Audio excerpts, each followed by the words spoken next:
Urtarriak 18 ditu, ortzoguna da, asteragoaz egunak utzi dizkigun albisteekin.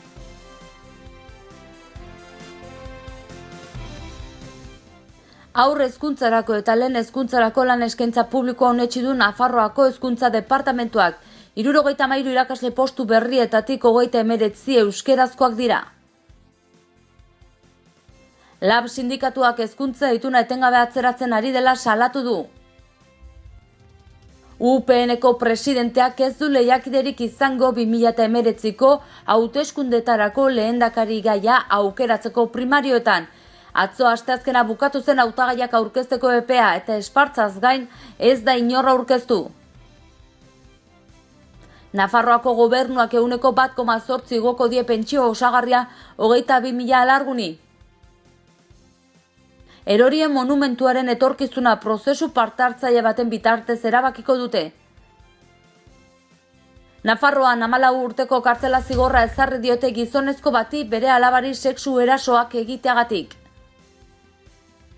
Nafarroak turismorako duen plan estrategikoa aurkeztu du Fiturren inaugurazio ekitaldian.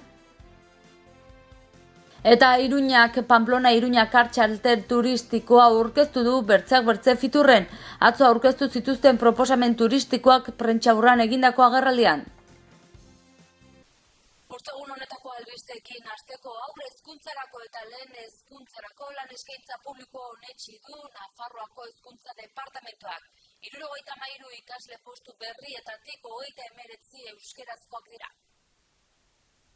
Nafarroako gobernuak 2019rako irakaslentzako lan eskaintza publiko onartu zuen atzo. Udaberrian egingo du deialdia eta azterketak datorren urteko ekainean egingo dira. Parlamentuan gehiengoak zerrenda bakarra osatzeko gobernuak zuen asmoa bertan bera utzi ondoren lehen deialdia da. 73 postu izango dira, 23 haur hezkuntzan eta 50 lehen hezkuntzan. Gehienak, 39 euskarazkoak izango dira. UPNek eta Nafarroako PP gogor kritikatu dute erabakia. Nafarroako Parlamentuko Hezkuntza Batzordeko UPNren bozeramale Alberto Catalanek bidegabe eta sektario modura definitu du lan eskaintza publikoa euskarazko postuak gaztelaniazkoak baino gehiago direlako. Ildo beretik joan dira PPko bozeramale Javier Garziaren hitzak, lotsagarria iduritu zaio deialdian euskara lehenetsi izana eta gobernuak identitatearekin duen obsesioarekin lotu du erabakia. Lab sindikatuak hezkuntza ituna etengabe atzeratzen ari dela salatu du. Sindikatuaren ustetan hezkuntza departamentuak ez du hitza bete. Lab sindikatuko Nafarroako irakaskuntza alorreko kideek elkarretaratze bat egin zuten atzo Nafarroako hezkuntza departamentuaren aurrean. Salatu nahi izan dute lan ituna adosteko negoziazioak etengabean atzeratzen ari direla. Duela urtebete hasi ziren hitz egiten eta azken pausua joan den astean eman behar izan zuen gobernuak. Labek, Maria Solana hezkuntza kontseilariari gogoratu dio, behin betiko proposamena urtarrilaren 8ko astean aurkeztekotan geratu zela. Sindikatuak azaldu duenez, kexia horrekin hainbat mezu bidali dituzte departamentura, baina ez dute erantzunik jaso. Gainera, gaitzetsi du bertan bera geratu direla hil honen 19rako eta 26rako deitutako bilerak. Alberto Goikoaren hitzak hartu ditu Xaloa Telebistak.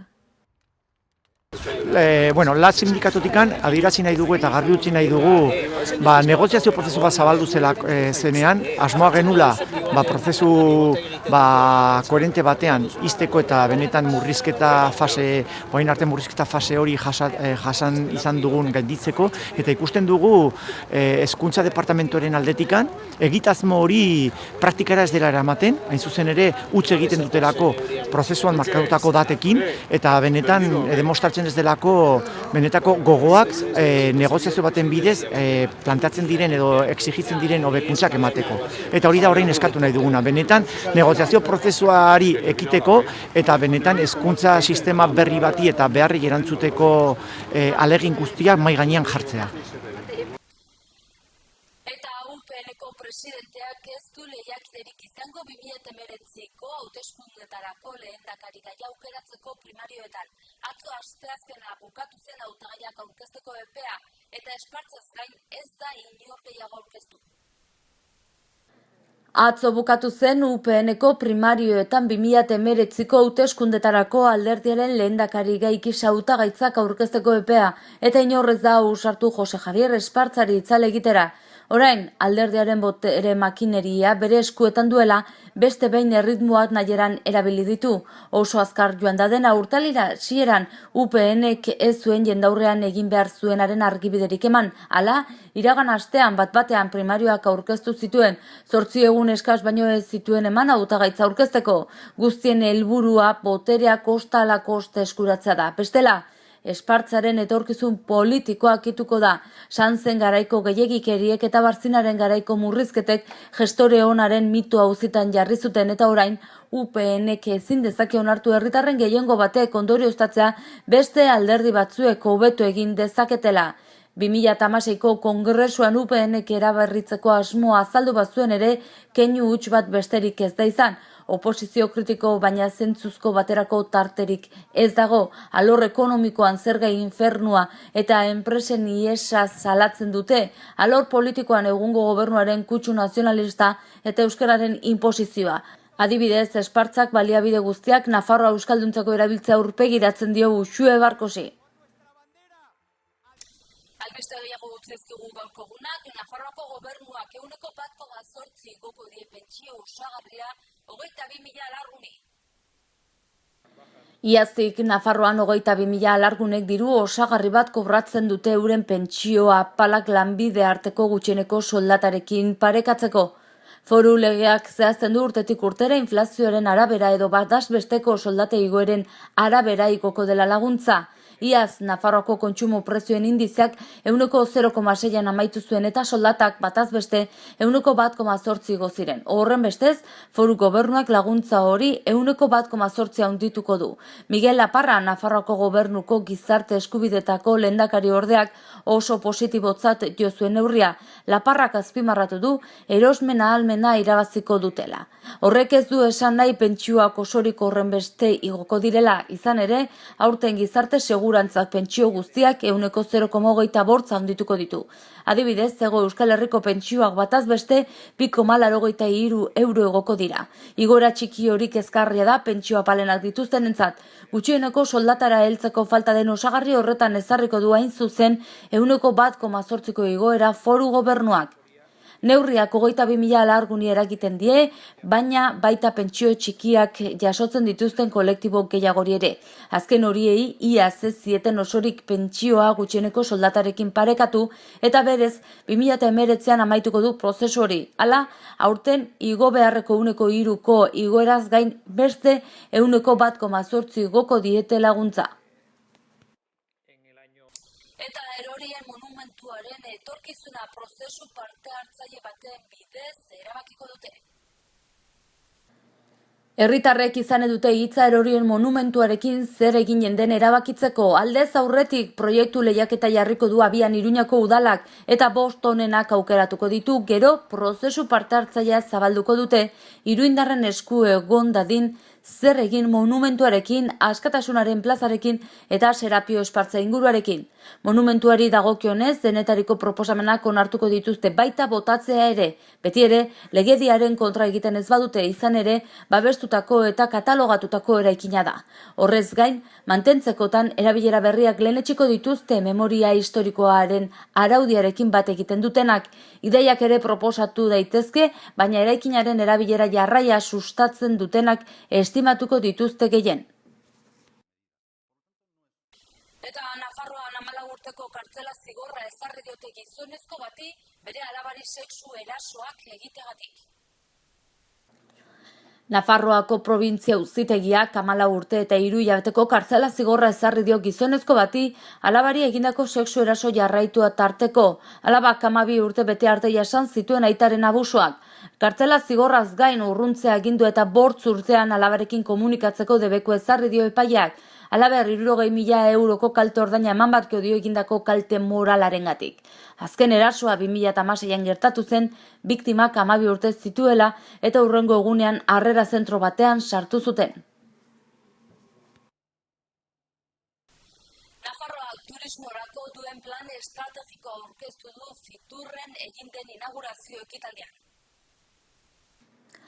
Nafarroak Europako turista gehiago ekarri nahi ditu San Fermin jaiekin eta Done Jakue bidearekin. Manu Ayerdik, Nafarroako garapen ekonomikorako presidente ordeak ziurtatu duenez, foru erkidegoak San Fermin jaiak eta Done Jakue bidea ezagutzera emateko helburua du Europatik heltzen diren turisten kopurua areagotzeko.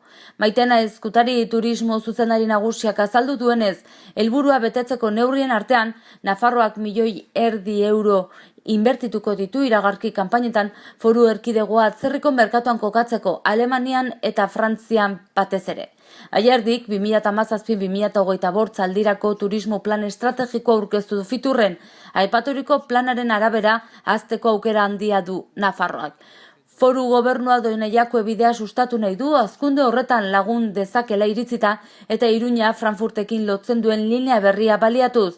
Dagoeneko abian da Madrilen Fitur turismoaren nazioarteko azokaren 38. ekitaldia. Aurtengoan, 165 herrialde eta eskualdetako 10.000 enpresa bilduko dira bertan. Igandera bitartean egingo den azokan iaz baino 8 erakustoki gehiago izango dira. Eta Iruña ez da atzean gelditu, Pamplona-Iruña kar txartel turistiko aurkeztuko dute Fiturren. Atzo aurkeztu zituzten proposamen turistikoak Iruñan egindako prentsa agerraldian. Iruñeko udalak honako produktu hauek aurkeztuko ditu Fitur nazioarteko turismo azokan. Pamplona-Iruña kar txartel turistikoa, turismo agenda berria, bisitariaren eskura jartzeko hirian egiten diren jarduera guztiak eta irisgarritasunaren balio bereizgarriaren alde egiten duten bi produktu, harresi buruzko mugikorrendako aplikazio bat eta Done Jakue bidearen interpretazio zentroa. Orain arte, Jacob Access izenarekin ezagutzera eman arren Ultreia izena hartuko duena urtearen 6. ateak zabaltzen dituenean. 4 horiek dira urtengo berritasun nagusiak turismo arloan.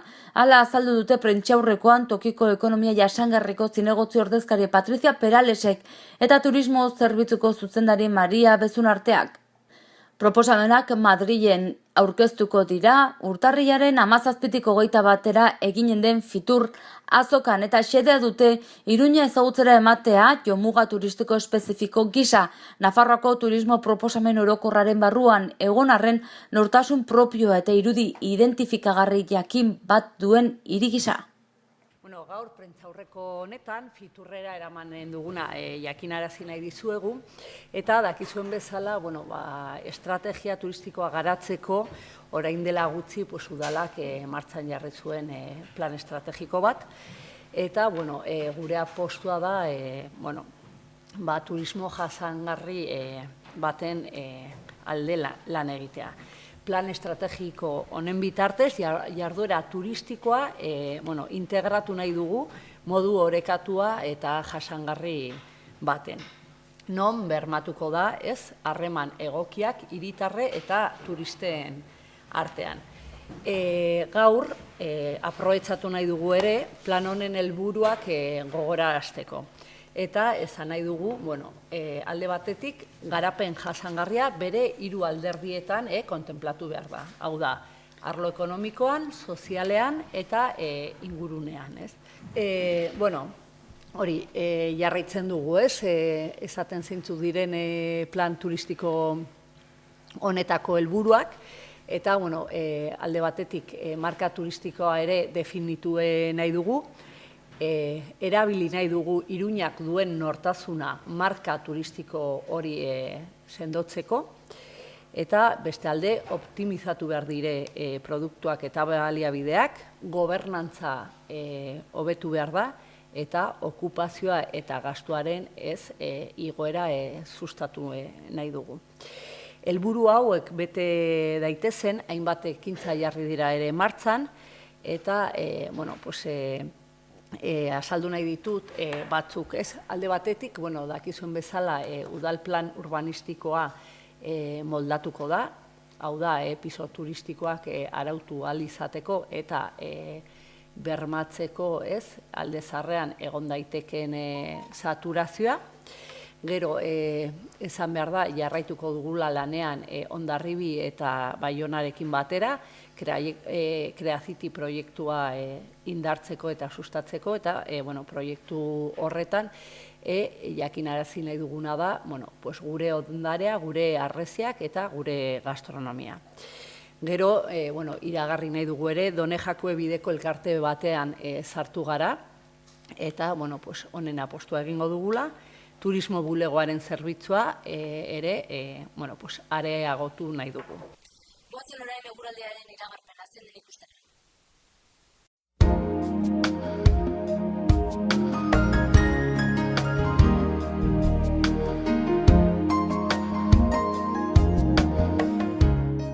Gaur giro eguzkitsua goi-laino batzuk ikusiko ditugu eta goizeko lehen orduetan behe-lainoa izango dugu barnealdeko bailaretan, baina ordu askotan urdin ikusiko dugu zerua. Arratsaldean iparraldetik hegoaldera hodeiak ugaritu egingo dira eta eguna bukaeran baliteke euri langar pixka bat egitea han-hemenka. Hego-mendebaldeko haizea ibiliko da suabe eta giro epelduko du.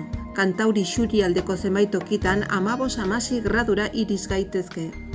Ostiralean berriro ere euria egingo du. Euri gehien ipar isurialdean egingo du, tarteka zaparrada moduan eta noizean behin zaparradak hegoaldera ere iritsiko dira. Elurkota gauean 1200 metro ingurura jaitsiko da. Ipar mendebaldeko haizea ibiliko da eta egunaren bigarren partean indarsu egingo da. Bolada gogorrekin eta oso gogorrekin kostaldean eta mendinguruetan. Temperatura maksimoak 13 gradu jaitsiko dira.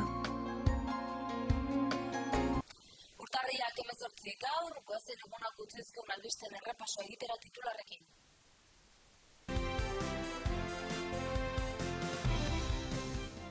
Haur hezkuntzarako eta lehen hezkuntzarako lan eskaintza publikoa onetsi du Nafarroako hezkuntza departamentuak. 73 irakasle postu berrietatik 39 euskerazkoak dira. Lab sindikatuak hezkuntza ituna etengabe atzeratzen ari dela salatu du. UPN-eko presidenteak ez du lehiakiderik izango 2019ko hauteskundetarako lehendakari gaia aukeratzeko primarioetan. Atzo asteazkena bukatu zen hautagaiak aurkezteko epea eta espartzaz gain ez da inorra aurkeztu. Nafarroako gobernuak 1,8 igoko die pentsio osagarria 22.000 alarguni. Erorien monumentuaren etorkizuna prozesu partartzaile baten bitartez erabakiko dute. Nafarroan 14 urteko kartzela zigorra ezarri diote gizonezko bati bere alabari sexu erasoak egiteagatik. Nafarroak turismorako duen plan estrategikoa aurkeztu du Fiturren inaugurazio ekitaldian.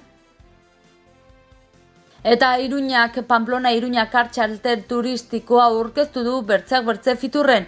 Atzo aurkeztu zituzten proposamen turistikoak prentsaurran egindako agerraldian. Eta hauxe izan da dena, bertzerik ez, mi esker zuen arretagatik eta arratsalde ona izan.